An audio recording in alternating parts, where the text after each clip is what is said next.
பெண்கள் அன்புக்குரியவர்களே, அவர்கள் பலமுள்ளவர்கள் அல்ல, சரியத்தின்படி பலவீனமானவர்கள். ஆனால் அவர்கள் சொன்ன வார்த்தை, யார் இந்த கல்லை புரட்டுவார்கள்? இந்த நாளிலே இந்த செய்தியை கேட்டுக்கொண்டிருக்கிற அன்பான கர்த்தருடைய பிள்ளைகளே, உன் வாழ்க்கையிலே மிகப்பெரிய கற்கள் இருக்கலாம். உன் கணவன், உன் பிள்ளை, உன் வியாதி, உன் எதிர்காலம், உன் வறுமை, உன்னை மிரட்டுகிற பலமான சக்திகள் உன் வாழ்க்கையிலே மிகப்பெரிய பாறாங்கல்லாய், அல்லாவிட்டால் எதிர்காலத்தை காண முடியாதபடி, வாழ்க்கை நிச்சயத்தை காண முடியாதபடி மிகப்பெரிய ஒரு கல்லா இருக்கலாம். உனக்காக புரட்டுகிற ஒரு தேவதூதனை கர்த்தர் நாளில் அனுப்பி இருக்கிறார். அந்த வசனத்தை படிக்கிறேன், கேளுங்கள்.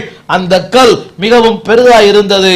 அவர்கள் ஏறிட்டு பார்க்கிற போது அந்த கல் தள்ளப்பட்டிருக்கிறதை கண்டார்கள்.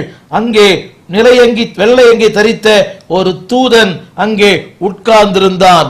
அன்பானவர்களே, இந்த நாளிலே என் செய்தியை கேட்டுக்கொண்டிருக்கிற என் சகோதரனே, என் சகோதரியே, உனக்காக ஒரு தூதனை கர்த்தர் இன்றைக்கு அனுப்பி இருக்கிறார். உன் வாழ்வின் போராட்டங்களை மாற்ற, பிரச்சனைகளை மாற்ற, இல்லாமைகளை மாற்ற இரட்சகர் இயேசு கிறிஸ்து உன் பக்கத்தில் இருக்கிறார். ஒருவேளை எதிர்காலம் மங்கினதோ, எதிர்காலம் சூன்யமா இருக்கிறதோ, எதிர்காலம் இருளா இருக்கிறதோ, இல்லை, உன்னால் செயல்படுத்த முடியாத ஒன்றை அவர் செயல்படுத்தும்படி உன் வாழ்க்கையில வந்திருக்கிறார்.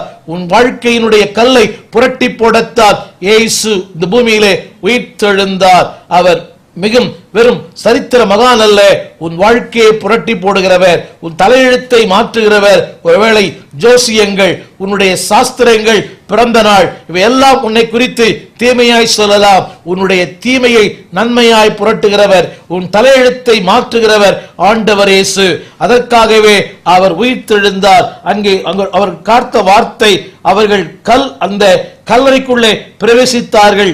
வெள்ளையங்கி தரித்தவராய் உட்கார்ந்த ஒரு வாலிபனை கண்டார்கள். அன்பானவர்களே, நாளிலே ஆண்டவர் இயேசுவை காணக்கூடாதபடி உன்னுடைய வாழ்க்கையிலே சம்பிரதாயங்கள், பாரம்பரியங்கள், சடங்காச்சாரங்கள், மதங்கள், மார்க்கங்கள், பக்தி இல்லை. அன்பானவர்களே, இவைகளை புரட்டி நீங்கள் உள்ளே போய் பாருங்கள், உயிர்த்தெழுந்த இயேசுவை காண முடியும்.